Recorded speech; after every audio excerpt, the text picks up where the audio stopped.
Hola, hola. Hola Ethel, ¿cómo está? Mucho ¿Qué gusto. tal? Un gusto también.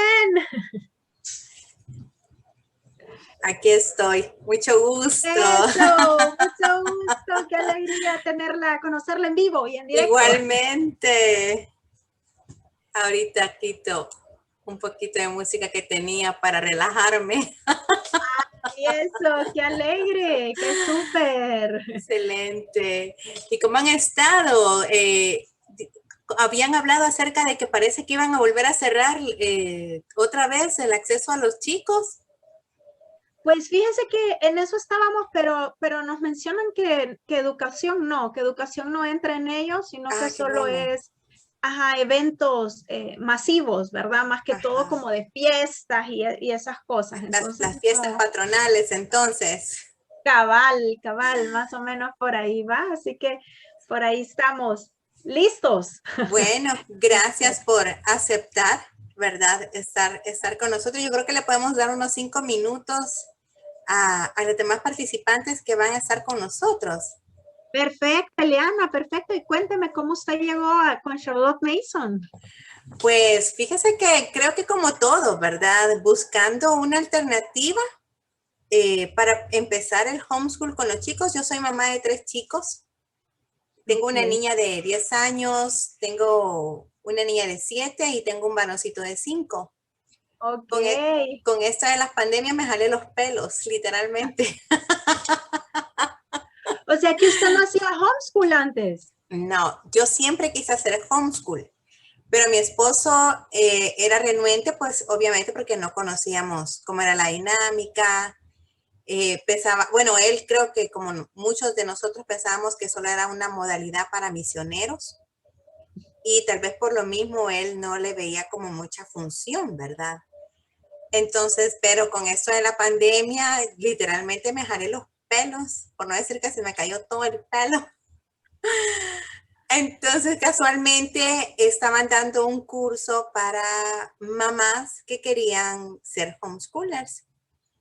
Y yo le dije, no, Pablo, yo necesito hacer algo porque yo siento que no la agarro, ¿verdad? Que Ah, el ambiente no me sale. Yo lo imagino de una forma, pero cuando ya nos toca la vida real, la cosa me sale al revés y esto a mí me está matando. Entonces empecé a investigar, tomé ese curso y ya cuando ya tomé el curso dije, ok, creo que por aquí nos vamos a ir y empecé a buscar influencias. Entonces investigar de Montessori, yo dije, no, creo que es demasiado para mí, ¿verdad? Por toda la dinámica y todos los materiales que se usa. Entonces lo que voy a hacer mejor va a ser voy a hacer el Waldorf, que era como algo que había escuchado, tenía amigas que hacían el método Waldorf y entonces me llamaba la atención, pero de alguna forma lo sentía como un poco New Age, un poco hippie y ya me ajá. daba miedito, o sea, no conocía mucho, ¿verdad? Y fue cuando empecé a escuchar unos podcasts en español, empecé a ver bloggers y a investigar y me metí al grupo de Charlotte Mason Iberoamérica y fue ahí donde me enamoré. Pero creo que me enamoré cuando Ajá. conocí la biografía de ella, que o sea, me gustó. Y yo dije, no, yo a esta mujer la Aquí es. sigo. Súper, qué súper. ¿Y está siguiendo algún método en especial de ella o libre? Pues creo que O sea, de soy algo guiado, digamos. sí, bueno, como una currícula formal de Charlotte Mason, no, estoy todavía descubriendo, ¿verdad? Ujú, Sí veo de Ambleside, creo que se llama una, ujú, ¿verdad? sí, sí. Hay otra que se llama Charlotte Mason Poetry, creo. Ujú. Y entonces leo de ellas y así yo voy construyendo. No le digo, bueno, es prácticamente es hacer la rueda, ¿verdad? Pero lo estamos disfrutando, estamos aprendiendo y sobre todo que yo quiero en español, ¿verdad? Porque la Ajá, literatura se disfruta con el corazón, ¿verdad? Y si tu inglés no es muy bueno, pues obviamente no, aunque quieras claro. leerlo, es más una cuestión de diccionario, libro y ya no es igual. Cabal, cabal. Bueno, te quiero Ese. presentar a Joana Pérez. Joana, qué gusto. Ella también bueno, ella y yo estamos ahorita construyendo Charlotte Mason en El Salvador, aunque ella no es salvadoreña, ¿verdad? Pero ¿En no sé si. serio? ¿De dónde es? Yo A soy ver, de Joana. Chile, soy Muy de Chile, bien. pero estoy hace 10 años en Estados Unidos ya. Pero mi deseo es, tal como decía Eleana, tener mucha literatura en español, ojalá que conecte con Chile, con nuestras raíces y ese es el desafío, porque ha costado al principio, pero ya vamos armando algunos materiales y de a poquito en la comunidad también se van construyendo recursos y se comparten libremente, entonces eso es un gusto. Y hay muchas mamás, hay como, si no me equivoco, 500 o algo así en el grupo y bastantes Wow, qué seguidores más. súper. Entonces ya hay un grupito de mujeres que van creando camino ahí, partiendo. Y Elena está abriendo camino aquí en El Salvador con la comunidad. Yo recién vengo a saber de Árbol de Vida, así que estoy bien, tengo mucha curiosidad. Eso. Sí. Buenísimo.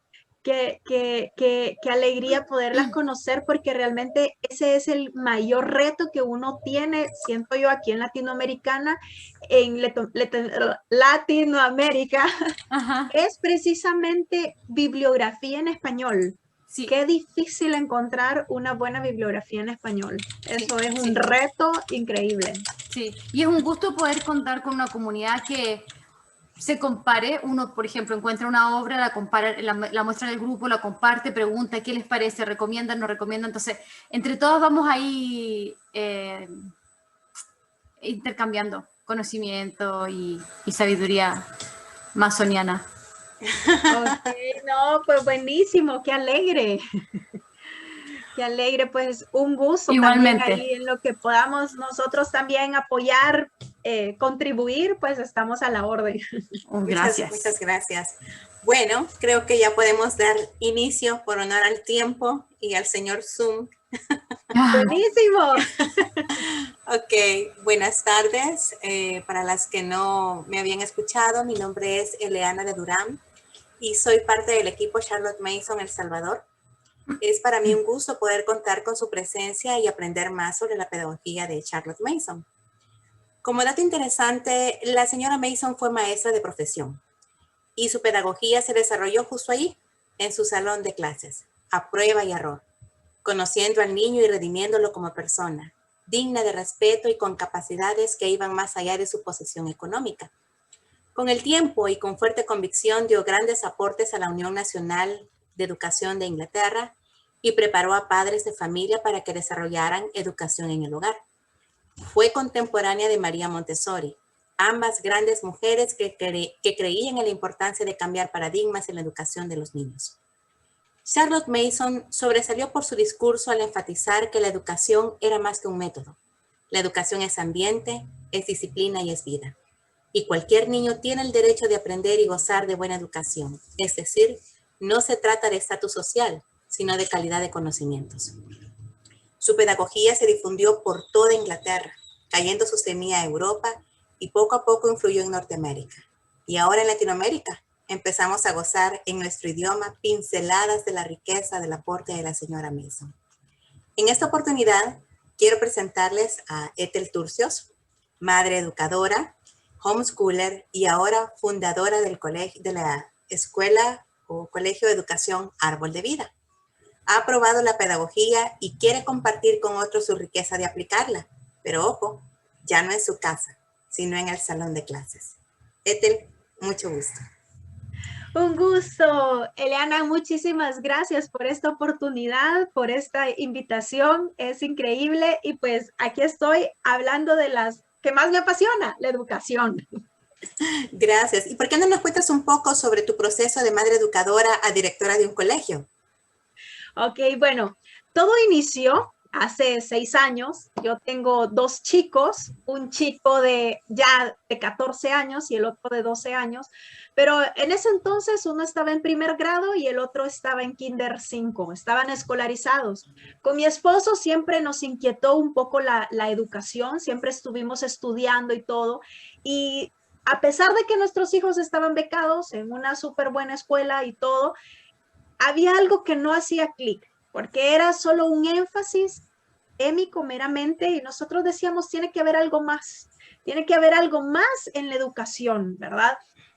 Lo típico, ¿verdad? Horarios rígidos, contenido rígido y no, veíamos algo más. Hubo un libro que nos abrió los ojos. En ese caso fue Marva Collins, no sé si lo han escuchado, pero es una educadora increíble donde ella hablaba de la pasión de la educación. No dijimos, aquí hay algo más. Así que decidimos sacar a nuestros chicos de la escuela y hacer homeschooling, pero obviamente que si los sacábamos de la escuela no queríamos algo tradicional, porque para eso que se quedaran en la escuela, porque hay muchas personas que deciden educar a sus hijos en casa, pero con métodos tradicionales. No digo que está mal, simplemente para nosotros buscábamos algo más. Sin embargo, nos pasó algo muy interesante porque empezamos con una currícula tradicional, porque era lo que conocíamos. Era, bueno, ¿y qué hacemos, verdad? Y comenzamos con una currícula tradicional que en realidad no nos funcionó, no encajamos, porque no era eso para lo que nosotros habíamos salido.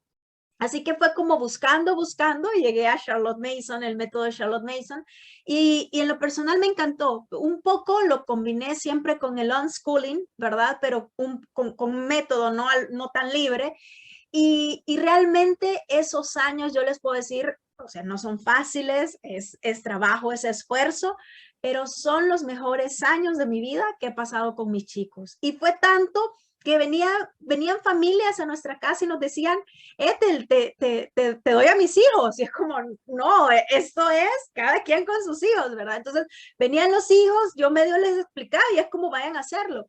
Pero realmente llegó un momento donde también comencé a sentir como no todas las familias pueden hacer homeschooling, no todas las familias, ya sea por trabajo, por diferentes razones, pero sus hijos están sufriendo en una educación tradicional. Entonces también me entró el momento de, Ethel está siendo egoísta, porque tú puedes hacer esto con otras personas.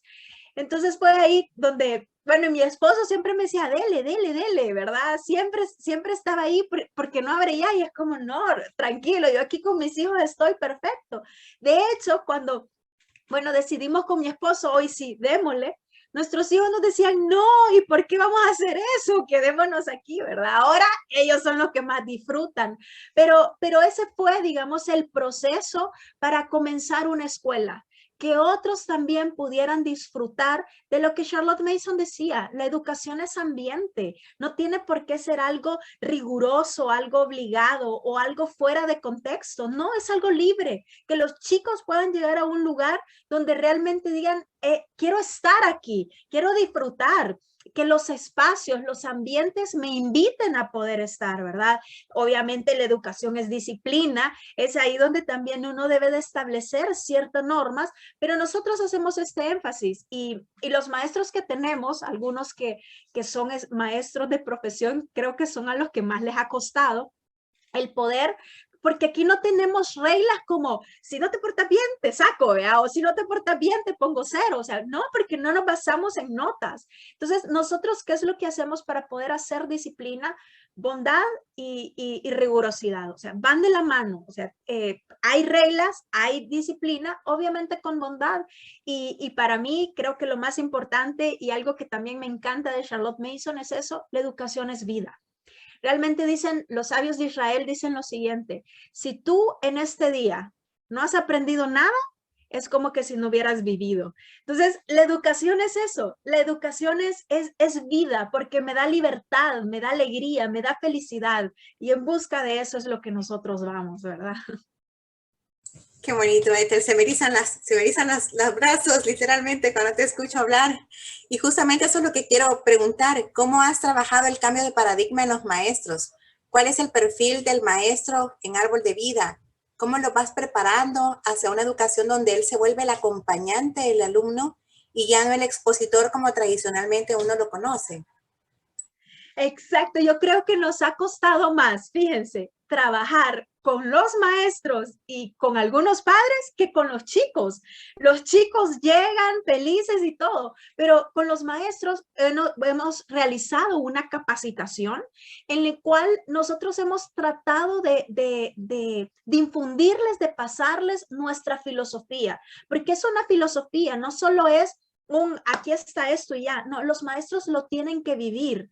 Para nosotros, bueno, hay un doctor que se llama Lightman, él decía lo siguiente: un maestro puede tener PhD, puede tener el mejor currículo, pero si ese maestro no vive lo que enseña, si ese maestro no es un ejemplo de vida en el buen, no una persona perfecta, pero es decir, si es una persona que va a hablar de amor, pues que sea alguien que ame, ¿verdad? Si es alguien que va a hablar de geografía, pues que ame la geografía, que ame, que inspire, que transmita la pasión, pero con amor. Entonces, si hay un maestro que no tiene esto, difícilmente puede ser un maestro. Entonces, con Kenneth, con mi esposo, realizamos una capacitación con los maestros para poder transmitir esto, de tal manera que si queremos ver un cambio en los chicos, tenemos que ver un cambio primero en los maestros, donde ellos tienen que vivir lo que están enseñando. Y el niño lo siente, el niño siente cuando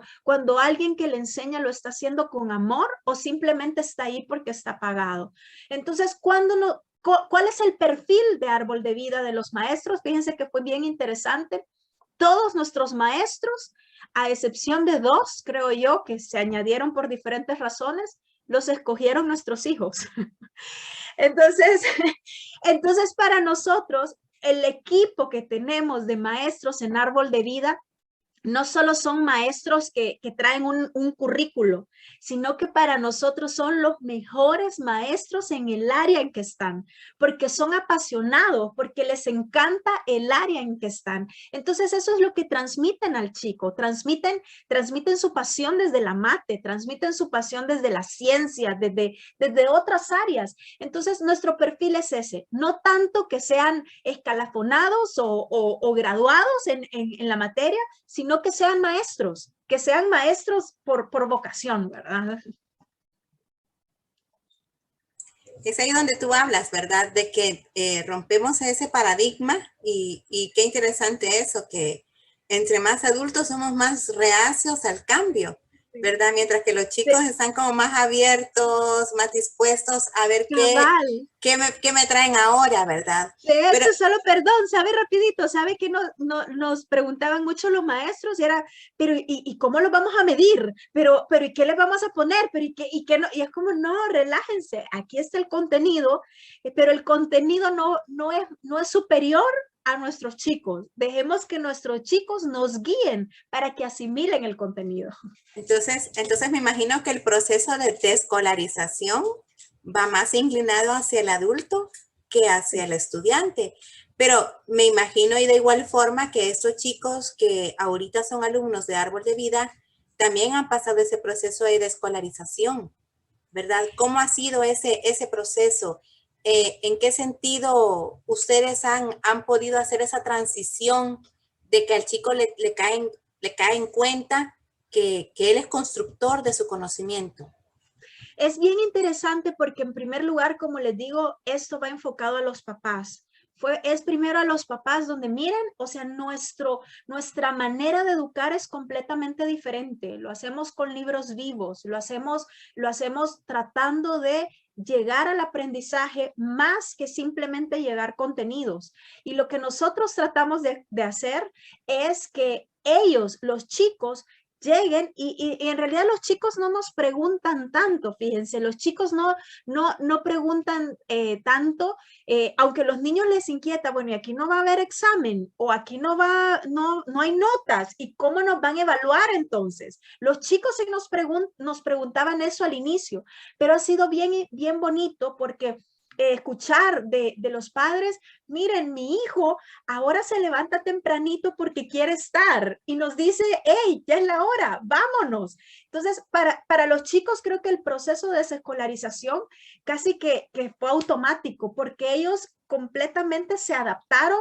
a un cambio donde ellos lo están disfrutando, donde ellos se sienten parte de ese proceso de educación, ¿verdad? Y en realidad, como les digo, el proceso ha sido con los padres, pero no ha sido complicado porque yo creo que los padres que ya llegan también con otra mentalidad. Entonces de repente nos preguntan y mire, pero ¿por qué no están grado por grado, verdad? Porque los tenemos por grupos, por habilidades, más que por grado, ¿verdad?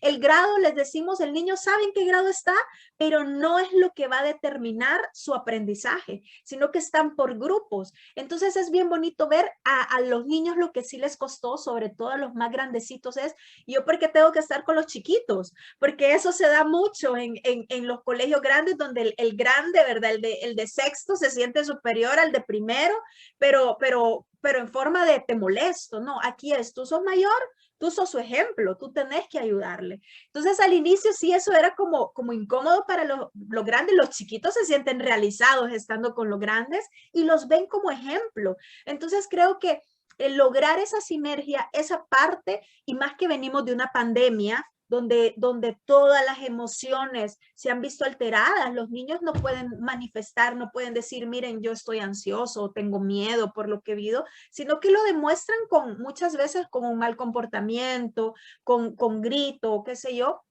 pero tratamos de hacer esa fusión donde ellos se sientan, hey, no importa la edad que tenga esta persona o este niño, me puede ayudar, independientemente que ellos se vean como esa familia y se puedan cooperar.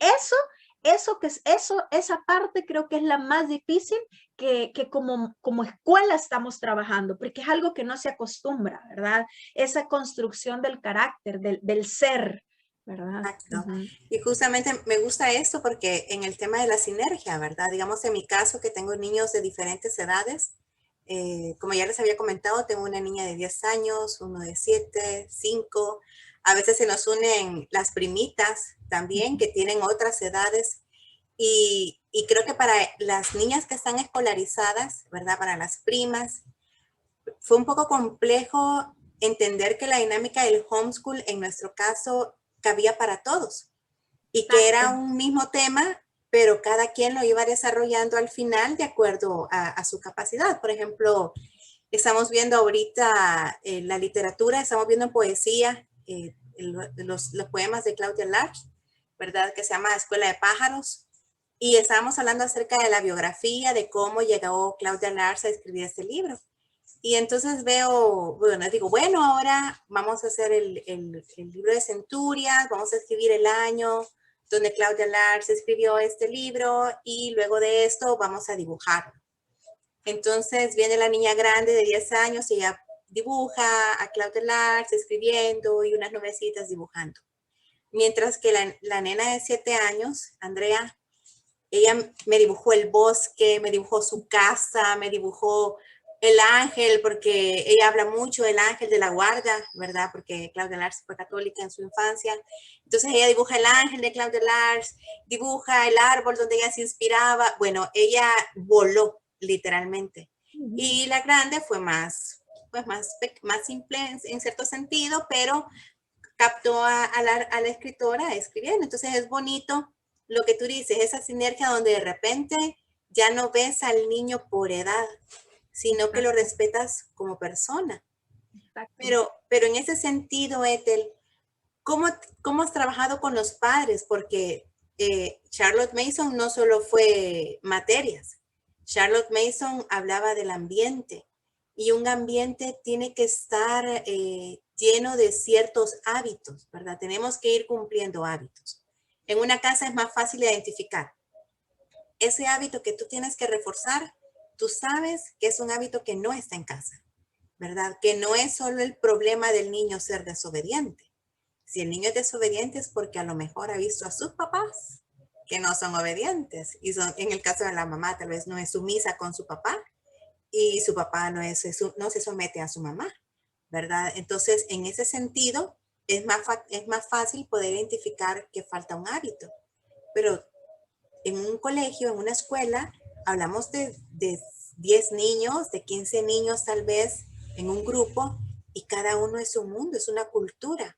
¿Cómo hacen ustedes para hacer esa osmosis y tener el ambiente adecuado, sabiendo que cada uno tiene sus hábitos, buenos y malos, pero los tienen? ¿Cómo trabajan eso? ¿Cómo trabajan con el papá para que sea el que les colabore en ese sentido? Bueno, eso ha sido un proceso muy, yo lo llamaría de esta manera, muy mágico, porque yo creo que todos aprendemos de todos. Entonces, creo que cuando nos encontramos con niños alterados, yo creo que esta ha sido la parte en realidad. Nosotros estuvimos trabajando bastante tiempo por medio de Internet, por la pandemia, ¿verdad? Trabajamos por Internet y al entrar ya en vivo, sí notamos diferentes aspectos, diría yo, emocionales que debíamos de tratar con los niños. Pero esto, como les digo, yo creo que llevados por la pandemia, porque los niños habían estado encerrados, ¿cuánto tiempo? Meses, muchos sin tener interacción con otros. Entonces, quiérase o no, esto fue un proceso mágico en el cual todos aprendimos. Y lo que usted dice es bien importante porque nosotros vemos al niño como una persona y obviamente vemos el reflejo en los padres, pero a nosotros nos gusta mucho abordar al niño primero, abordarlo a ellos, aunque sabemos que la raíz viene de los padres, pero abordamos, es decir, nosotros como institución trabajamos con los padres, no podemos trabajar sin ellos, ¿verdad? De la educación, lo que aporta el colegio es un 20%, lo otro están en casa, pero ese 20%, ¿verdad? Nosotros tratamos en primer lugar de trabajarlo con el niño, llegar al niño, sí de la mano de los padres, ¿verdad? Pero hablar, que el niño se sienta parte, es decir, ¿qué te pasó? Y es bien interesante poder hacer ese diálogo con niños a veces de 7 años, 12 años. Mira, ¿por qué hiciste esto? ¿Por qué hablaste de esto con fulanito? Y es increíble poderlos a ellos escuchar, expresar quizás en algunos casos por primera vez, es que sentí enojo.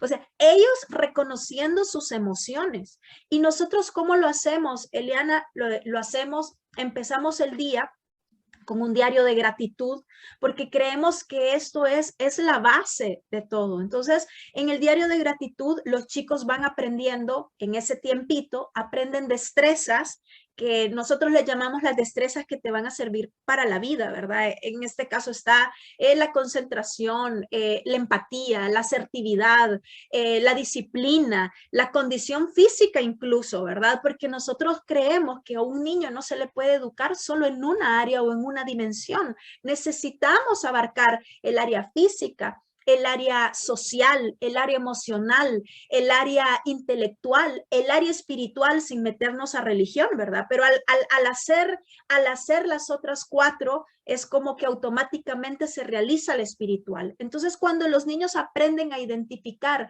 estos valores o estas destrezas, más bien, es como que más fácil, porque, por ejemplo, cuando un niño es pesado con otro, le dijo algo, ¿verdad? Asertividad, seamos asertivos, ay sí, perdón, o sea, pero ellos lo van asimilando, ellos lo van tratando. Entonces, es lo que nosotros hacemos de la escuela y obviamente con los padres tenemos escuela para padres, donde estamos enseñando también estos nuevos conceptos. Por ejemplo, este año enseñamos disciplina con los padres. Es decir, no se trata solo de ser restrictivos, de disciplinar por disciplinar, refiriéndonos a una disciplina muchas veces coercitiva más que productiva y de constructiva al carácter. Y creo que de ahí derivan muchísimas veces muchos desequilibrios que se pueden manifestar en los niños, ¿verdad? Entonces, esa parte fue bien bonito porque los padres nos decían al inicio, pero ¿cómo hacemos esto? Pero después muchos también es como, wow, hemos podido ver los avances en esta área, ¿verdad? Donde existe el diálogo, donde existe el razonamiento del niño, es decir, yo voy a hacer esto no solo por miedo, no solo porque me dicen no lo tenés que hacer, sino el niño llegar a la convicción por qué no debe de hacer algo, ¿verdad? Uh-huh. Es muy importante trabajar en equipo, ¿verdad? Tanto padres, Así es, así es. maestros y los chicos. Ahora, tengo una pregunta. ¿Cómo hacen como institución? Bueno, ya nos hablaste un poco de cómo se genera el ambiente autodidacta, bueno, no, la sinergia, perdón, con los chicos que no están formalmente en un salón de clases.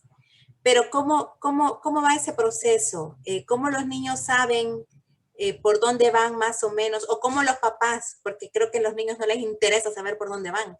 A quienes nos interesa son a los papás. No, ¿Cómo calmas a los padres en ese sentido de decir, mira, este es año 1, pero no necesariamente un niño va todo el tiempo en año 1, a lo mejor va un poco ya más avanzadito en algunas cosas, por ejemplo, matemáticas, pero a lo mejor lectoescritura va un poco más lento. ¿Cómo haces eso? ¿Cómo sabe un niño por dónde va el asunto o los papás para mayor tranquilidad y el papel, el bueno, en ese famoso papel sentido, del Ministerio de Educación? yo creo que los padres que tenemos, sin excepción, son, han sido unos excelentes padres de familia, es decir, sentimos su apoyo, sentimos su confianza y sin eso no se puede trabajar, ¿verdad? Entonces, los padres sentimos ese apoyo de parte de ellos. Entonces, la verdad que nos dejan trabajar con mucha libertad, tienen mucha confianza en el proceso que estamos haciendo. Quizás se deba en algunos porque conocieron esa etapa que estuvimos primero en homeschooling, ¿verdad? Nuestros hijos están ahí.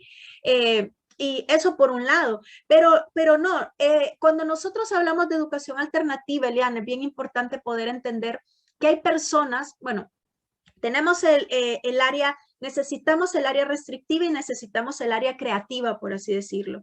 Muchas veces se cree que en las instituciones alternativas no existe disciplina en el sentido que no hay horarios, no hay nadie y los niños pueden llegar a hacer cualquier cosa. No, hay un orden. Sin orden no se puede trabajar, ¿verdad? Entonces tenemos un horario, pero digamos que el horario obviamente hay maestros, debemos de tener un tipo, hay que cumplirlo, es decir, no vamos a hacer llegar a un maestro, mira, hoy no va a estar, ¿verdad? No, hay horarios, hay maestros, ¿verdad?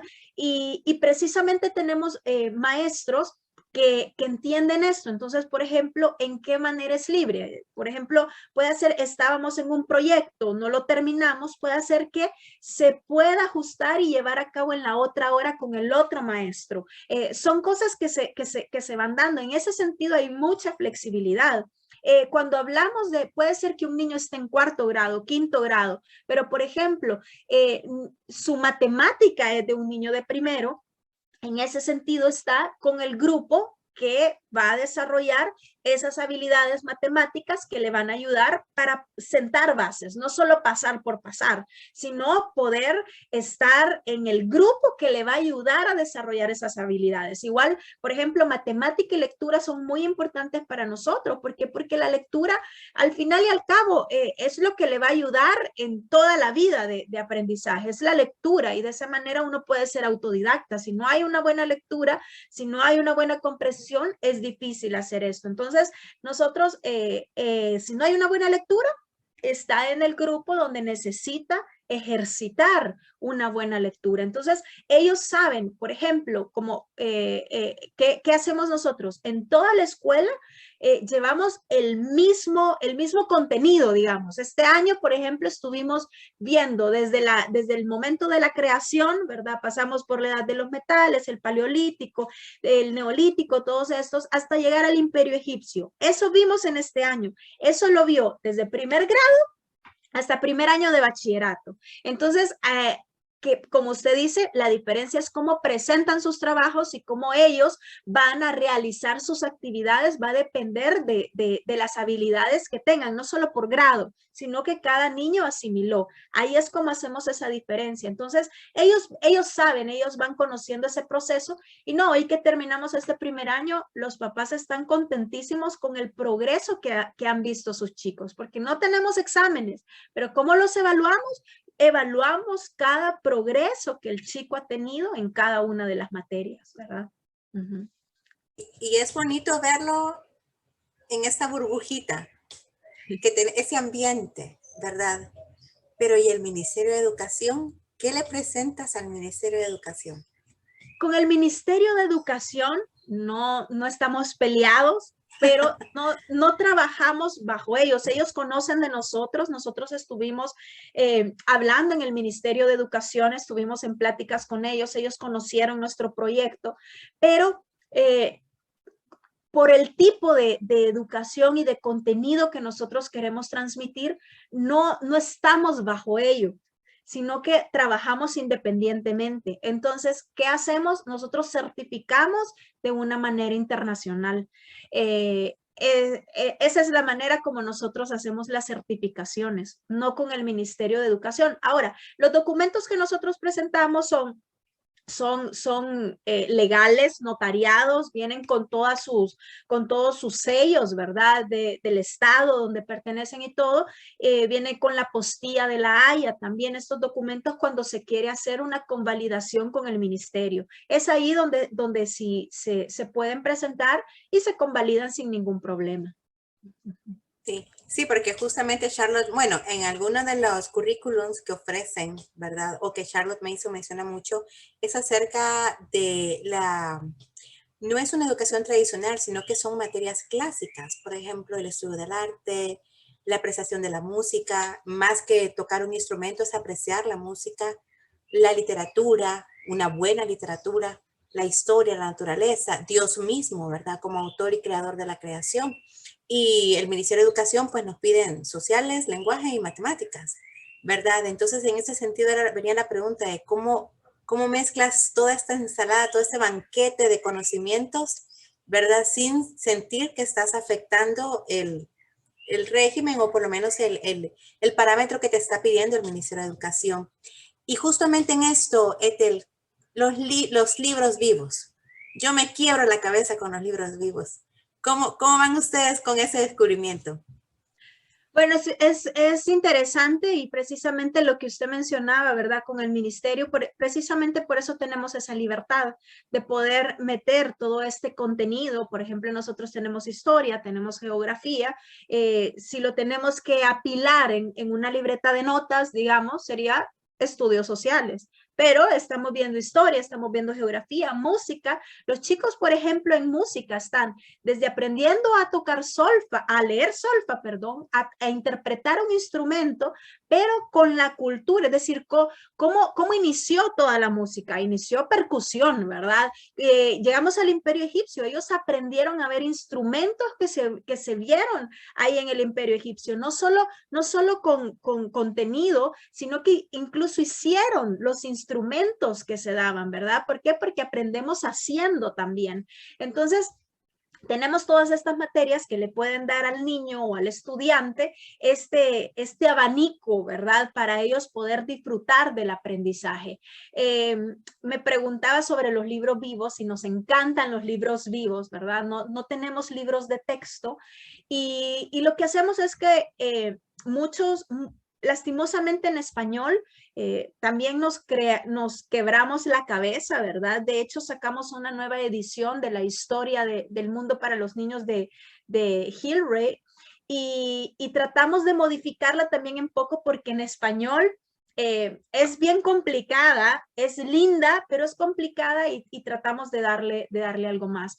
Los libros vivos o libros de literatura los tratamos de acompañar de acuerdo al tema y los traemos porque es difícil encontrarlos acá. Bueno, a nosotros nos encantan los libros, vea, estamos llenos de libros y hay ciertas edades que es como que más difícil poder encontrar, pero buscamos y muchos de ellos los traemos desde fuera. ¿Por qué? Porque son al final los que van a traer esa pasión para los chicos, ¿verdad? Entonces, por ejemplo, ahorita que estábamos viendo el Imperio Egipcio, hay chicos que leyeron libritos muy básicos, sobre todo los pequeños, por ejemplo, de Tutankamón, que eran para niños chiquitos. Hay otros que leyeron ya libritos más de historia, por ejemplo, como Bajo la arena de Egipto, donde se habla de Tutankamón, pero desde el que lo descubrió, ¿verdad? Y así fuimos buscando libros hasta, por ejemplo, hasta novelas para aquellos que ya estaban capacitados para ello, ya leyeron novelas de Nefertiti y todo esto, pero es una búsqueda, es un indagar, es un hacerlo porque en español es un poco más difícil y hay niños que ya leen inglés, pues les pasamos libros en inglés también, ¿verdad? Bueno, entonces abramos el tiempo de preguntas. Joana, no sé si alguna de nuestras acompañantes tienen dudas o tienen algo que comentar al respecto. Sí, si hay algunas preguntas y yo tengo algunas otras. Eso, me encantan las preguntas, es la parte que más me encanta. Sí, es súper interesante. Muchas gracias por la generosidad para compartir la experiencia que han tenido ustedes pasando desde la escuela en casa hasta armar una escuela. Yo creo que para muchos educadores es casi el sueño, ¿ah? O es el sueño armar una escuela o es el sueño enviar a sus hijos a una escuela Charlotte Mason. Especialmente nosotros que estamos hablando de la pedagogía en español, porque en inglés es otra cosa. Una de las preguntas que está aquí disponible en el chat es ¿cómo ejecutan la lectoescritura en los pequeños? Es muy interesante, fíjense, perdón, la emoción. Fíjense que para mí nuestra escuela empieza de primer grado en adelante hasta bachillerato. ¿Por qué? Porque nosotros trabajamos en alianza con otra escuela que se llama Fun to Learn, que ven a los chiquititos, que ven toda la logística de preescolar, pero en lo personal creo que son como los años más importantes, los de los chiquitos, para estar en casa, donde se adquiere todo esto. Entonces nosotros en lo personal ya no trabajamos la lectoescritura porque ya es desde primer grado en adelante.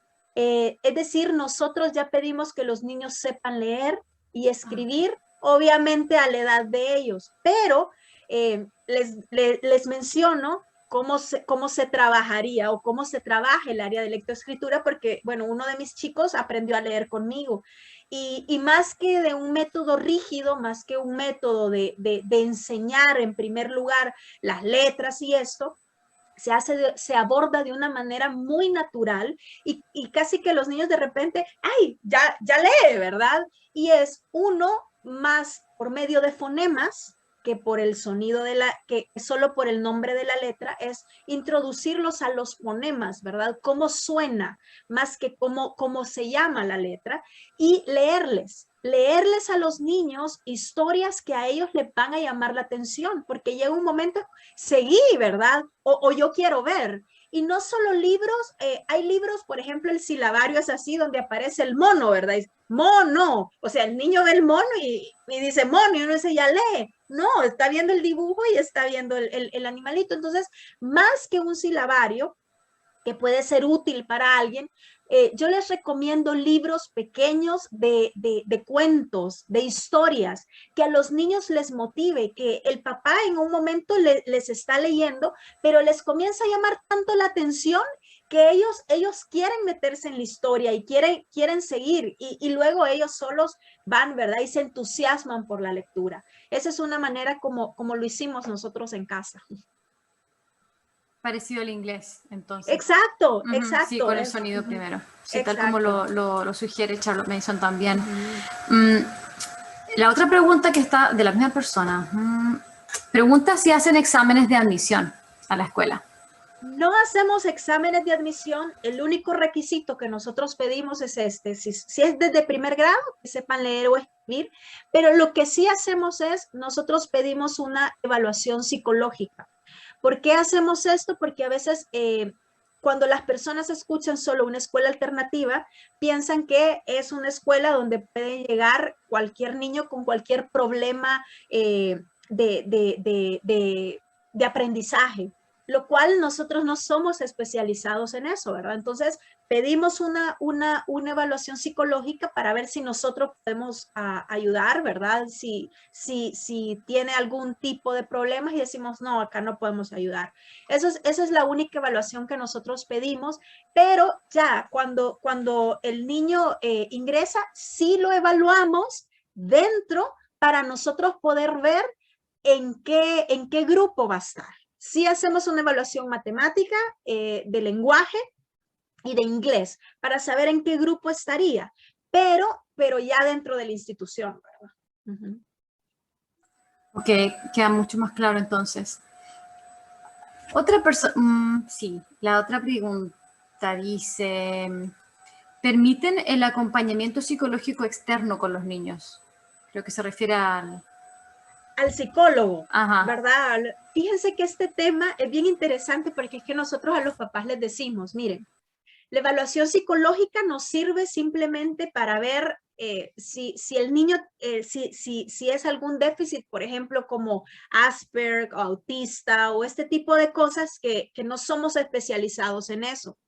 Pero cuando son desórdenes por ejemplo, es hiperactivo o es esto, o sea, nosotros en realidad, así con mucha pena, es como que no le hacemos mucho caso, pero porque muchas veces es que se espera demasiado de los niños. Es decir, hay instituciones donde al niño se le obliga a estar sentado 8 horas sin moverse. Entonces se paró, ya es hiperactivo, hay que medicarlo. Entonces, en ese sentido, nosotros no escuchamos mucho en esa parte psicológica, ¿verdad? Y es como, mire, vamos a irnos por aquí porque creemos que el niño está bien o se va a hacer esto.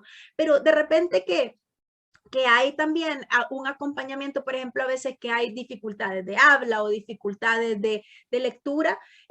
Cuando nosotros vemos que el niño ha estado mucho tiempo con un psicólogo y que se ha seguido esos estándares, nosotros digamos, miren, llevémoslo por acá. Pero dependiendo de cada caso es particular y cada caso se tendría que tratar individualmente, ¿verdad? Dependiendo. Ok. Otra pregunta dice, sobre los horarios, ¿cuántas horas asisten a la institución los niños o qué modalidades de asistencia tienen? Nosotros ahorita en el modo pandemia terminamos el año lunes, miércoles y viernes. Por esto nosotros no queríamos obligar a los niños a estar atados, ¿verdad? Entonces decidimos el tiempo como máximo que se podía estar juntos, ¿verdad? Para evitar. Nuestra escuela tiene mucho aire libre, entonces nos reuníamos de 8 a 12:45. Ese era el horario que estaba. En horario normal es de 8 a 2:30, pero no sabemos todavía cómo va a estar la situación este año que empecemos en agosto, ¿verdad? Entonces, estamos previendo, pero más o menos es de 8 a 12:45 o de 8 a 2:30. Mira, y dentro de esto, dentro de este horario, no todo es académico. Dentro de ese horario, aquí va cocina, va karate, va música, van proyectos, es decir, vamos combinando todas las áreas en ese tiempo, ¿verdad? Yo soy, como te había comentado, soy de la generación de los homeschoolers post pandemia, que conocimos el homeschool, o por lo menos nos animamos a hacer homeschool post pandemia. Y lo que yo te comentaba en un principio, yo me jalaba los pelos porque tenía que cumplir horarios en reunión en línea, cosa que mis hijos detestaban, lo odiaban literalmente. Yo odié la computadora, odio el celular en esos momentos, o sea, no, ya no soy así que paso todo el tiempo porque quedé hasta aquí, ¿verdad? De tanta computadora. ¿Cómo hacen ustedes esas reuniones? ¿Cómo juegan con los padres? No puedo decir que sea cómodo para los padres porque la educación al final yo he aprendido que ahora es un compromiso, un ministerio, ¿verdad? Los maestros, como bien lo dices, acompañan en ese descubrimiento del aprendizaje de los chicos. Pero ¿cómo hicieron ustedes? ¿Cómo se movieron en esta época de pandemia, pero de la crisis, ¿verdad? ¿Cómo trabajaron ustedes con los chicos y con los padres? Fíjense que nosotros, la filosofía de Árbol de Vida es que todo lo incluye Árbol de Vida. O sea que todo depende de Árbol de Vida. Entonces nosotros escuchamos mucho cómo muchos padres se quejaban porque era como que ellos tenían que hacer la labor del maestro, ¿verdad? Entonces nosotros comenzamos a funcionar seguido, era de 8 a 12:45 en Zoom, con 2 recreos en medio. Y es bien interesante porque en el tiempo que estuvimos, a los chicos les encantaba estar. O se estaban, de hecho los recreos no se desconectaban, se quedaban jugando y es como vayan al baño, levántense, coman, párense. Ellos se quedaban ahí jugando en los recreos. Entonces, la verdad que fue una experiencia bien bonita porque nosotros no llevamos nuestro contenido a la computadora, sino que lo adaptamos completamente. Entonces, las clases eran cortas, eran media hora, 15 minutos, cambiábamos de actividad, era también interactivo, a veces en la misma computadora, a veces hacíamos los proyectos, era un relajo porque imagínense tener a todos los niños y hacíamos volcanes, dependiendo del tema, ¿verdad? Pero vamos a agarrar esta masa para hacer. ¿Cómo dijo que? Yo ya lo abrí, yo lo rompí, espérense, ¿verdad? Entonces pero fue algo bien bonito, porque los niños iban aprendiendo también, uy, aquí me callo porque si no, no me escuchan y todo eso, pero en realidad los niños querían estar ahí, los niños lo disfrutaban mucho y de hecho la retroalimentación que recibíamos de los papás era también la misma, o sea, los niños lo disfrutan. Ahora, cuando ya nos reunimos presencialmente, y que solo era lunes, miércoles y viernes, y los martes y jueves había que reunirnos en Zoom, ahí sí vimos un cambio notable, ¿verdad? Y también uno que, como usted dice, se va cansando, va aprendiendo también el Zoom es cansado. Entonces también no podíamos exigirles a los niños mucho, obviamente con el tiempo de repente se desconectaban o se iban, ¿verdad? Pero es ese cansancio que produce, es decir, al ojo humano, cuando estamos físicamente, mi ojo tiene la libertad de ver de repente su cara, luego su cuerpo, de ver el ambiente, mientras que Zoom me obliga a esta vista y obviamente es cansado. Entonces, en ese sentido, éramos flexibles también con los chicos, ¿verdad? Pero al inicio ellos querían estar ahí. Uh-huh. Hay más preguntas. Buenísimo. Ok. Alguien pregunta si mantendrán el homeschooling. Me imagino ustedes como familia están... sería interesante saber en qué momento dejaron el homeschooling o si lo han continuado con esto de la escuela ya, me imagino. Es bien interesante porque nosotros como familia estamos en la institución, pero como institución siempre manejamos las dos modalidades desde el inicio. O sea, aunque no estuviéramos en pandemia, la idea siempre fue salir en las dos modalidades. ¿Por qué? Porque a mí me encanta el homeschool. O sea, yo lo disfruté tanto que es una oportunidad para los padres que quieren. Entonces nosotros siempre tenemos las dos modalidades. Los padres que quieren tener a sus hijos en presencial, es decir, ¿cuál es la diferencia? Ahí es la escuela, la institución, la que dicta, ¿verdad? La enseñanza, el contenido que se va a dar a los chicos. Homeschooling, nosotros los apoyamos, incluso no necesariamente se tiene que trabajar con Charlotte Mason, se pueden trabajar con otro tipo de currícula en homeschooling, nosotros los apoyamos para ver cuál es el que mejor se va a adaptar a la familia. Y por eso trabajamos con ambos. Ahorita tenemos chicos en homeschooling también que están como parte de Árbol de Vida. Y nosotros, de hecho, en la escuela hacemos como esa fusión, nuestra filosofía propia, agarrando lo que mejor nos parece de Charlotte Mason, ¿verdad? Uh-huh.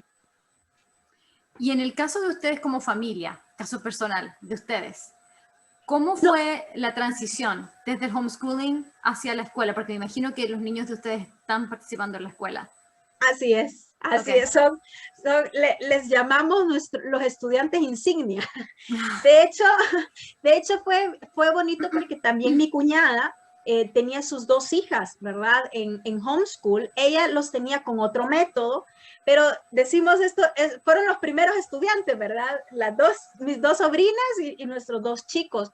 Como les digo, al inicio sí fue como, bueno, quizás al mayor todavía en algunas cosas le cuesta, me dice, es que yo quiero hacer esto solo o quiero, porque avanzo, ¿verdad? O quiero hacerlo contigo. Pero tenemos la libertad, por ejemplo, en matemáticas, seguimos una currícula que a mí me parece genial, que lastimosamente solo está en inglés, que se llama The Life of Fred, que le permite a uno poder ser autodidacta en eso y agarrar el libro según lo van haciendo. Entonces, por ejemplo, mi hijo mayor, él prefirió agarrar el libro y hacerlo él solo. Entonces tenemos esas libertades, no solo porque es mi hijo, sino que de repente si hay alguien que tiene esa habilidad, que quiere ir avanzando, lo puede hacer. No lo detenemos. Por el otro lado también, que también es el caso, tenemos niños que van más despacio que el grupo y ok, también va a su ritmo y lleva su libro. Entonces, como familia, sí, como les digo al inicio, sí los dos me decían como, ¿y por qué, mami? No, quedémonos solo nosotros y por qué tienen que venir más.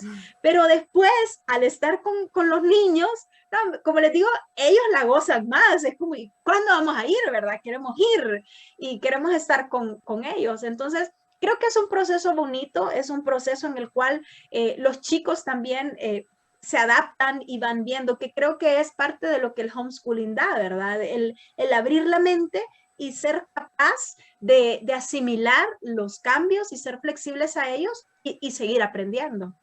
Y sin querer, asumieron el rol también de ser guiadores, ¿verdad? Asumieron la responsabilidad, se sintieron con el compromiso al final de poder guiar a estos nuevos que están llegando. Tal vez ahí tengo una pregunta adicional. ¿Cómo haces el proceso cuando llega un chico nuevo? Porque, digamos, tú dijiste este año vieron todo el tema de egipcio, creo yo, ¿verdad? Entonces, el otro año, digamos, el año lectivo que viene, pues va a llegar alguien que a lo mejor nunca vio historia.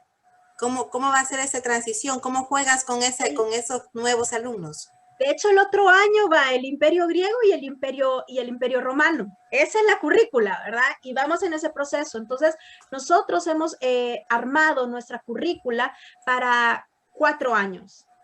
4 años. Entonces, ¿qué pasa? El primero ya pasó, vamos por el segundo año, tercero, cuarto. Luego se repite.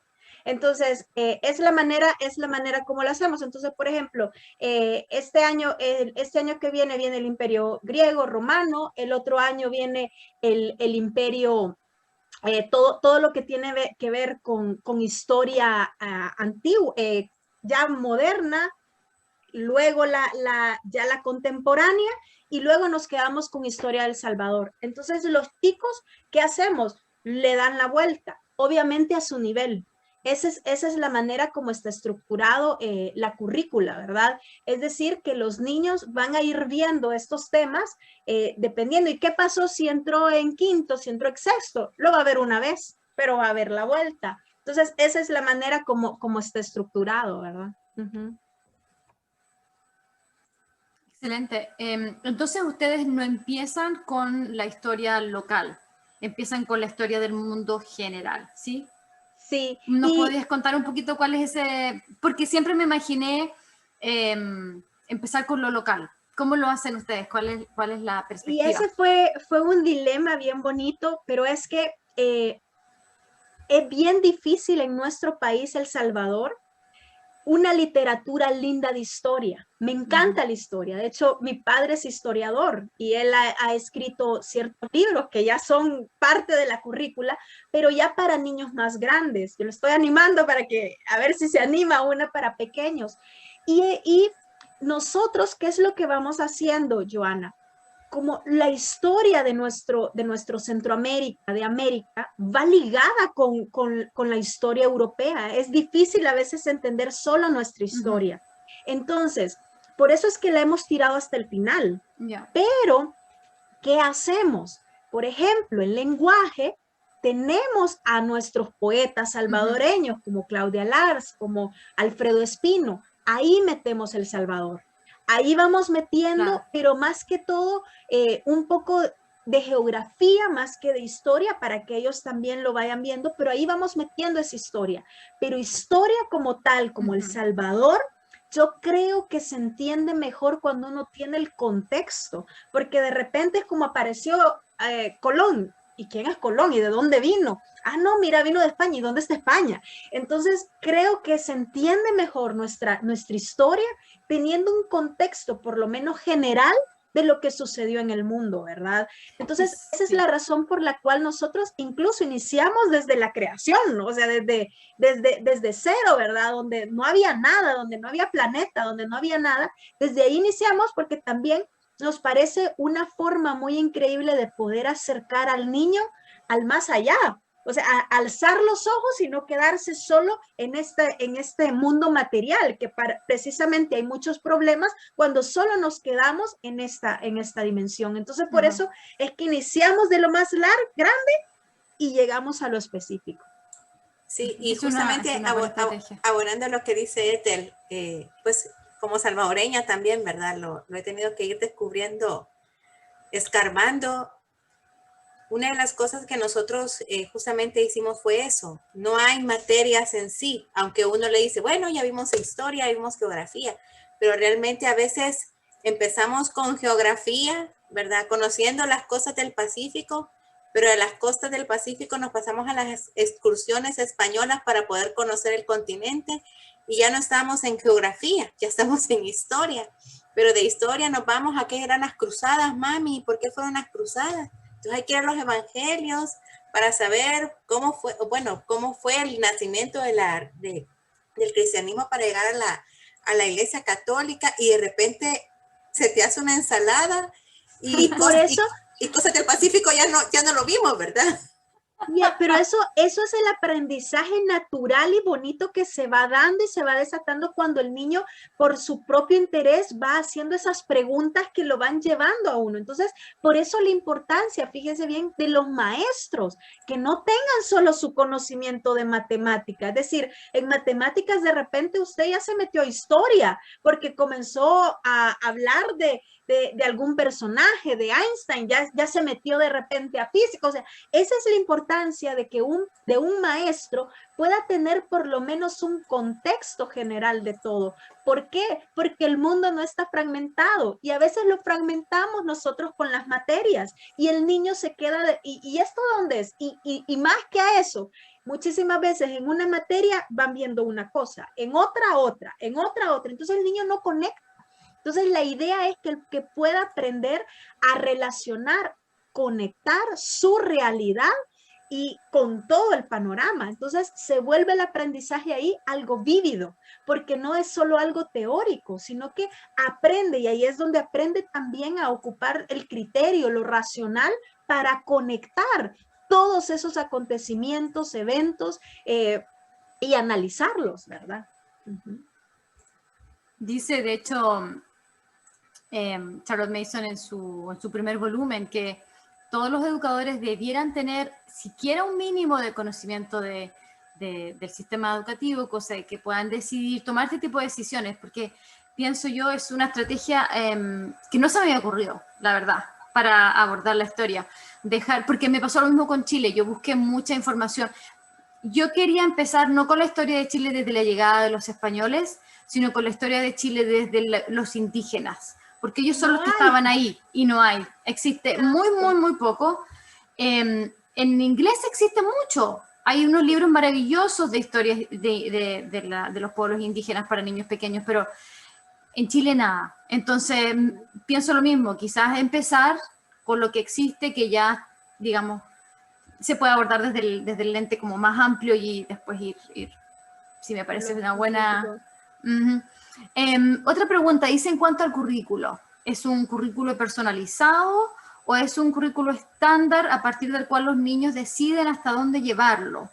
¿O es un currículo diferente y único por estudiante? No, es una currícula. Aquí entra lo colectivo, aquí entra donde no podemos sacar al niño de su eje social, sino mejor que se haga homeschooling, ¿verdad? Entonces, el niño también aprende a empatizar también con su entorno. Es decir, hay momentos donde yo puedo ir libre, puedo avanzar, pero hay momentos donde estamos trabajando en equipo, donde yo necesito conectar con el otro para poder avanzar. De hecho, yo creo que parte del problema en el que estamos en la pandemia es precisamente el que no hemos sabido trabajar en equipo, empatizar con el otro, ponerme en los zapatos del otro, ¿verdad? Entonces, enseñamos esa base. Entonces, no, nuestra currícula es una currícula general, digamos. ¿Qué es lo que hacemos? Si el niño va más rápido, le damos material. Por ejemplo, ¿en qué cosas el niño él puede avanzar por sus propios medios? En los libros de literatura que van acompañando, por ejemplo, la historia. Ahí, si el niño ya leyó este, toma, tengo otro. ¿Quieres otro? Toma esto. En matemática también puede ir avanzando, pero hay momentos en los que trabajamos en conjunto, en los que debemos de aprender a que no puedo ir yo solo por el mundo. Necesito, ¿verdad? A los demás, necesito hacer equipo si quiero trabajar mejor. Entonces, es una mezcla, lo pudiésemos decir así, entre lo colectivo y lo individual. Hay cosas que se pueden trabajar en individual. Cuando el niño necesita apoyo o refuerzo en algo, pues está en un grupo determinado que le va a ayudar a desarrollar esas destrezas. Si el niño va más adelante, puedes estar en esta clase, puedes escuchar, puedes servir de tutor para tus amigos, para tus compañeros. Es ahí donde es bien bonito ir viendo ese desarrollo. Por ejemplo, tenía el caso de un estudiante que él estaba en un grupo con niños más pequeños que su edad. Entonces, llegó el momento, un punto en que él los aventajó porque logró, pero todavía no estaba para el otro grupo. Entonces, fue bien bonito ver su desarrollo, porque de repente yo salgo y lo veo parado enfrente en una pizarra. Y entonces yo llamo como al maestro, es como, no, este niño ya, o sea, se nos salió algo acá y no está haciendo caso porque todos estaban trabajando. No, está de maestro, está explicándome.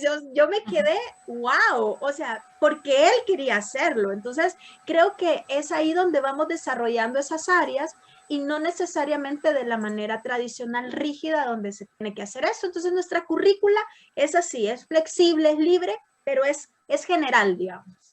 Okay. Mira, a mí me llama la atención, pienso ahorita, que muchos de los problemas que tenemos en las escuelas tradicionales es de niños aburridos. Entonces, me da la impresión que en tu colegio, en tu escuela, no hay el tema de niño problemático, porque se le busca oficio, se le busca aportar, ¿no? al equipo. Entonces, ahorita se me acaba de venir eso como un niño realmente molesta en el salón de clases porque está aburrido o porque se le dice ya no avances, que digamos es uno de los casos que tiene mi hija mayor, que le dice muchas veces no avances más, ya no leas, porque te acabas el material y ya no vas a tener para el año. Entonces nos toca a nosotros buscar otros libros para, hija, usted avance, pero no le diga a la maestra. ¿Verdad? Porque Eso, ¿verdad? El aspecto social es lo que ella la tiene ligada con el colegio en el que está, pero está bien porque le funciona a ella. Pero, sin embargo, cuando ella se siente frenada, entonces viene el aburrimiento y vienen los aspectos de mala conducta, que mire que la niña no pone atención y mi mente es como está aburrida, ¿verdad? Entonces uno tiene que jugársela a veces con no entretener, sino aportar, darle más al chico para que siga creciendo. Entonces me imagino, se me estaba viniendo solamente que el problema del niño, o sea, el niño problemático no existe, existe el niño aburrido, no el problemático. Exacto, y también poder lograr entender que cada niño aprende de una manera diferente y tiene una madurez diferente, no solo porque tenga cierto tipo de edad, yo voy a decir, espero esto de él. No, es ahí donde el maestro debe de aprender a conocer al alumno y situarlo a donde el alumno se encuentra, para partir de ahí ver el progreso que se puede ir teniendo con él, porque muchas veces es eso, puede ser que está aburrido, puede ser pero puede ser también una desconexión ya sea muchas veces por problemas en el hogar. Un niño que ha tenido problemas en su hogar, muchas veces lo va a manifestar en la escuela como una mala conducta. Claro, el niño no lo va a expresar necesariamente, pero muchas veces se da eso, o muchas veces han sufrido algún tipo de dolor, de trauma, como la pérdida de algún familiar, y claro, en la escuela llegamos y quiero esto, y lo quiero así, y lo estás haciendo mal. El niño también, una manera de sacar su frustración, su dolor, es portándose mal, ¿verdad? Entonces creo que cuando uno aprende a ver al niño, ver al adolescente incluso, no como alguien a la mitad, y este concepto me encanta de Charlotte Mason, uno aprende a valorarlos y a entenderlos también, a no juzgarlos, a poder ver por qué este chico está comportándose así. Y cuando uno da amor, cuando uno trata de conectar con ellos, es que hay un cambio. hay un cambio completo, ¿verdad? Y no les podría decir, miren, árbol de vida es perfecta y ahí nadie quiebra un vaso, no, tenemos niños normales y corrientes que se aburren, que juegan, que pelean, que se alegran, que saltan, pero esa es la dinámica, o sea, es ver, bueno, yo en lo personal les digo, yo aprendo más de ellos que ellos de mí, ¿verdad? Me da la impresión, sí. Alguien pregunta, ¿qué sugerencias nos regalas a los padres que queremos seguir homeschool, pero anhelamos liderar un proyecto de este tipo debido a nuestra formación como docentes? A veces parece difícil confluir en los dos espacios y los tiempos y espacios que ambos exigen.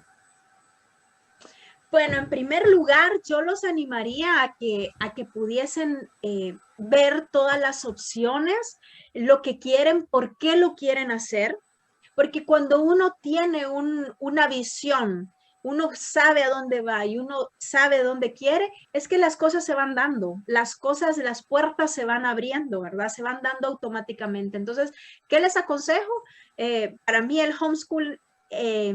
y más que homeschool, yo siempre le llamo homeschooling porque no es estudio en casa, ¿verdad? Es una maravilla en la cual los padres somos los que terminamos aprendiendo más que los hijos. ¿Por qué? Porque nos damos cuenta que yo no puedo llegar y decirle, no se enoje, hijo, ¿verdad? Y uno todo exaltado. Es uno en primer lugar el que comienza a aprender. Y uno se va modificando y si uno quiere trascender y uno quiere llevar esto a otros, las puertas se van a ir abriendo. Yo creo que los hijos, el caminar de uno se va volviendo como ese fundamento para lo que uno quiere hacer, ¿verdad? Y algo bien importante también que yo creo que en nuestras sociedades, y creo que se debe a lo que les mencionaba anteriormente, no tener miedo a asociarse con alguien más también. Ese trabajo en equipo, ¿verdad? Ese pensar, solo yo lo puedo hacer, ¿verdad? Sino asociarse, ver que otras familias también tienen esa misma visión y juntarse y darle. ¿Por qué? Porque juntos somos más.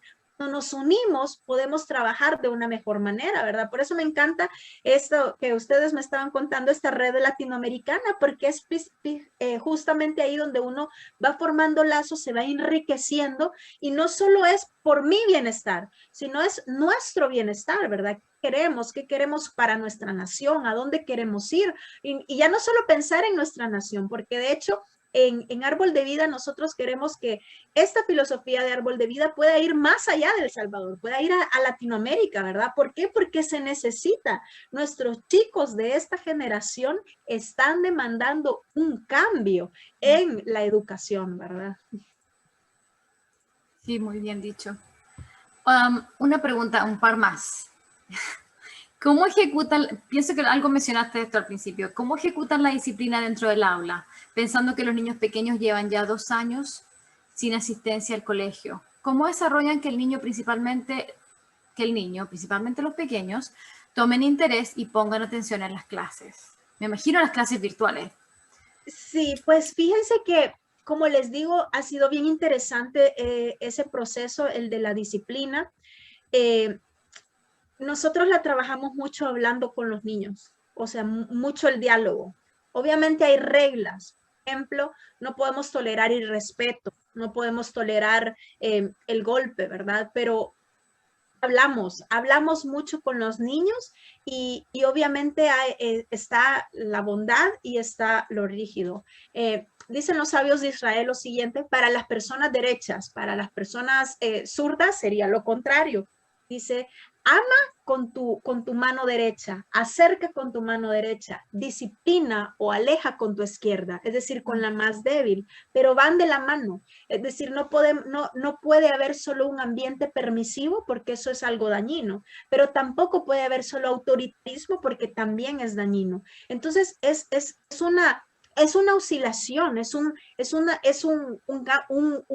juego, digamos, en el que uno debe de estar entre acercar y alejar, acercar y alejar. Entonces, en el área, fíjense que con los pequeños en realidad no tenemos tanto conflicto, son más con los grandecitos. Con los adolescentes es más, con los pequeños, ellos realmente nosotros nos hemos encontrado, traen toda, es que vienen con toda su creatividad en juego, ellos quieren, todo es nuevo, todo es lindo, quiero aprender, quiero saber de esto. Los niños pequeñitos vienen, es que me decía una maestra, es que vienen puros, me dice, vienen así, con los grandecitos sí, sí ya se trabaja ya vienen como, ay, qué feo, ay, qué aburrido, ay, pero igual cuando ellos se meten en el aprendizaje se van dando cuenta y cuando aprendan a valorar al otro también esto de la disciplina, si es virtual, nosotros estamos como llamando, ¿verdad? ¿Qué te pasó? ¿Qué hiciste? Y como les digo, somos bien flexibles porque entendemos que imagínense qué aburrido realmente estar tanto tiempo y el niño tiene que estar así, no se puede mover. Entonces, nosotros tratamos de hacerlo interactivo y entendemos, me fui al baño, vaya, te fuiste una hora al baño, ¿no? Tampoco, ¿verdad? Pero tratamos de ser flexibles y de entenderlos. Y yo creo que el niño percibe eso de parte de los maestros y ellos tratan también de responder, ¿verdad? Qué rico, bien como dicen los evangelios, dejad que los niños vengan a mí, porque de ellos es el reino de los cielos. Entonces sí, entre más pequeños están más asertivos y más conscientes de la presencia espiritual. Y en ese sentido quiero preguntarte, Ethel, porque tú dijiste, somos espirituales, ¿verdad? Sé que ustedes son cristianos, creen en Jesucristo como único Señor y Salvador, pero ¿cómo trabajas esto? ¿Verdad? Porque, digamos, en homeschool, es casi como decirlo así, la religión de los padres y los valores, el estudio de la palabra, pero va enfocado justo a una teología. En el caso de ustedes, ese tema, ¿cómo lo manejan? ¿Cómo equilibran? De hecho, nosotros no nos llamamos una escuela, no somos una escuela religiosa, somos una escuela, sí, espiritual. Y aquí me encantan a mí las palabras, para mí, de Charlotte Mason en esto, es increíble, porque ella decía, bueno, el fin último al final es conocer a Dios, pero no podemos separar una educación religiosa de una educación secular, porque Dios es el creador de todo, Él ha hecho todo, no podemos hablar de tal cosa. Entonces, en ese sentido, nosotros no enseñamos doctrina, no enseñamos teología, no enseñamos religión. ¿Por qué? Porque a Dios no necesariamente se le llega a través de la religión. ¿Qué sí enseñamos? Los niños, cada criatura, tú eres una chispa divina. Tú eres un regalo para tus padres. Enseñamos ese respeto a Dios, esa dependencia de él, pero no enseñamos doctrina y no enseñamos eso. Entonces, los padres que se acercan lo saben, ¿verdad? Y es bien bonito porque de hecho aprendemos a valorar y a respetar todas las religiones. Es bien bonito. Fíjense cómo se va dando también un tipo de empatía, porque, por ejemplo, cuando estuvimos viendo el imperio egipcio, aprendimos de los dioses egipcios.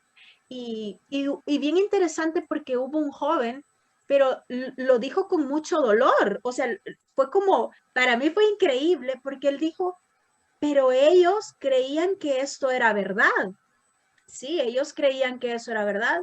Entonces no es bueno que nosotros nos burlemos de ellos, porque para ellos en ese momento era lo que conocían. O sea, para mí fue sorprendente que un niño pudiera comprender esto, pudiera tener esa empatía hacia otra nación completamente diferente a nosotros. Entonces, en ese sentido, nosotros no enseñamos religión, no enseñamos doctrina, ¿verdad? Respetamos la convicción y la creencia de cada quien, pero sí enseñamos los valores, digamos, o la ética que se desprende de un conocimiento a Dios, ¿verdad? Alguien que conoce a Dios no puede irrespetar a alguien que conoce a Dios, y a eso nos referimos nosotros con espiritual. Tratar que el niño y el joven comprenda para qué está aquí en este mundo, para qué vino, logre encontrar su misión. Obviamente esa misión la va a encontrar conectado con Dios y esparcir esa bondad de estar conectados con Dios, ¿verdad? Sin meternos al tema de la religión, que muchas veces es lo que nos termina dividiendo, o la doctrina incluso. Muchas veces, imagínense, es bien triste, porque muchas veces hay de una misma religión diferentes doctrinas o diferentes denominaciones y ya se pelean. ¿Por qué? Porque no, es la mía, no, es la tuya y no podemos ser amigos. Entonces, por eso en ese tema nosotros en la escuela no nos metemos, sino que como decía Charlotte Mason, el fin último al final de todo es conocer a Dios. Y eso un niño pequeñito lo puede hacer, ¿verdad? Entonces me queda la duda, ¿no hacen, por ejemplo, clases de Biblia? Hacemos, fíjense qué interesante, sí hay versos, por ejemplo, los proverbios, agarramos proverbios que nos funcionan muchísimo para poder hablar de todo esto. De hecho, sí leemos versos de la Biblia porque de repente nos metemos a la historia de Israel, tenemos de ahí leemos historia de la Biblia. Pero ¿qué es lo que no hacemos? Lo que no hacemos es dar doctrina. Es decir, como piensa mi iglesia o como piensa tú, porque ahí hay conflictos, sino que tomamos los principios generales que encontramos en la Biblia, ¿verdad? Y esos son los que enseñamos, esos son con los que nos quedamos. Por ejemplo, menciona Proverbios. El principio de la sabiduría es el temor a Dios. Entonces, como ahí, no, ahí abarcamos, ¿querés ser sabio? ¿Verdad? Bueno, comienza temiendo a Dios, pero no nos metemos a doctrina específica, no nos metemos a enseñar alguna teología en especial. ¿Por qué? Porque ahí entran católicos, entran cristianos, entonces no nos metemos a eso, pero sí tenemos nuestro tiempo en el cual aprendemos a conocernos, a conocer de Dios y obviamente muchas fundadas en la Biblia. Por ejemplo, aprendemos del Salmo 23, los chicos aprenden escribiendo el Salmo 23, aprenden que en cualquier problema pueden tener al pastor, ¿verdad? Al Señor que va a estar con ellos en cada momento, sin entrar en polémica en cuanto a diferentes doctrinas. Creo que es ahí donde bien decía Daniel Rivas, fue mi catedrático en la UCA, él decía, el 10% de la educación lo damos nosotros. El 50% lo dan tus padres y el resto Exacto. Lo construyes tú. Exacto, entonces, y de eso se trata. Entonces, justamente eso, ¿verdad? Que creo que ahí es donde viene el juego del padre con la escuela, de ser un equipo, ¿verdad? Porque uno tiene ese concepto errado, yo lo tuve también. Ok, aquí está mi hijo, te encargas tú de él y yo me voy a trabajar. Y entonces yo me vuelvo nada más una persona que solamente provee las necesidades de mis hijos, pero no lo educa, no forma. Y la responsabilidad de crear esos principios, esas bases bíblicas, esa convicción, inclusive llevar el evangelio a los niños y el evangelio, entendiendo el evangelio como las buenas nuevas, el plan de salvación, es justamente de nosotros, porque la Biblia dice en Deuteronomio, y le enseñarás esto a la hora de comer, a la hora de salir, a levantarte, al acostarte, cuando vayas de paseo. Tu papá, tu mamá eres la responsable de cimentar las bases espirituales. Exacto. Y la escuela solo viene siendo alguien que comparte ese progreso, pero la responsabilidad primera viene en nosotros, ¿verdad? Como padres. Así es, y es una responsabilidad linda, maravillosa que tenemos como padres, y por eso la delegamos a los padres, ¿verdad? Sí, y creo que ese es el reto de nosotros, y por eso decía el plan de desescolarizar también a los papás, ¿verdad? Quitar ese paradigma de decir, aquí le dejo a mi hijo, chuchú, yo me voy, ¿verdad? Cabal, ¿no? O sea, cabal. Es un trabajo en equipo. Bueno, Ethel, de verdad que nos quedamos con ganas de más. Yo creo que podríamos quedarnos aquí 2 horas más, pero son casi las 7. Hay que hacer cena para algunos de nosotros, Así es. ¿verdad? Y estamos súper agradecidos de verdad por la forma en la que nos has nutrido, cómo nos has contado tu experiencia de cómo implementar parte de la metodología, parte de la pedagogía de Charlotte Mason en el salón de clases. Muchas personas están preguntando ahorita en el chat si están abiertos ustedes a colaborar internacionalmente, ¿verdad? En asesorar a padres, ya sea para implementar la currícula que ustedes están haciendo o asesorarlos de cómo trabajar mejor bajo la pedagogía de Charlotte Mason. No sé si tú quieres dar información extra para ir terminando el conversatorio? Claro que sí, pueden meterse a arboldevidasv.com y ahí pueden encontrar cualquier información. Nosotros podemos trabajar con cualquier país, ¿verdad? De cualquier lugar. Podemos trabajar y ahí ustedes pueden ingresar a la página, pueden ver la información que tenemos en cuanto a los planes de estudio de homeschooling o presencial si es que sea acá, ¿verdad? Así que eso sería, estamos para servirles. Así que en lo que podemos estamos. Y a mí solo me gustaría terminar con una frase de John Holt, que es uno también que impulsó muchísimo el unschooling en Estados Unidos. Me encanta su literatura también, pero al final la educación es vida. Y él decía lo siguiente: no se trata de cuánto sabemos hacer, sino qué vamos a hacer cuando no sepamos qué hacer. Y en eso creo que entra la educación y es ahí donde como escuela, como padres debemos de estar para aportar las herramientas a los chicos para que el día de mañana que nosotros no podamos estar con ellos, ellos sepan cómo se van a comportar, ¿verdad? Bendiciones a todos. Estamos en nuestro primer conversatorio de Charlotte Mason, El Salvador. Esperamos que esto sea el inicio de muchos conversatorios más.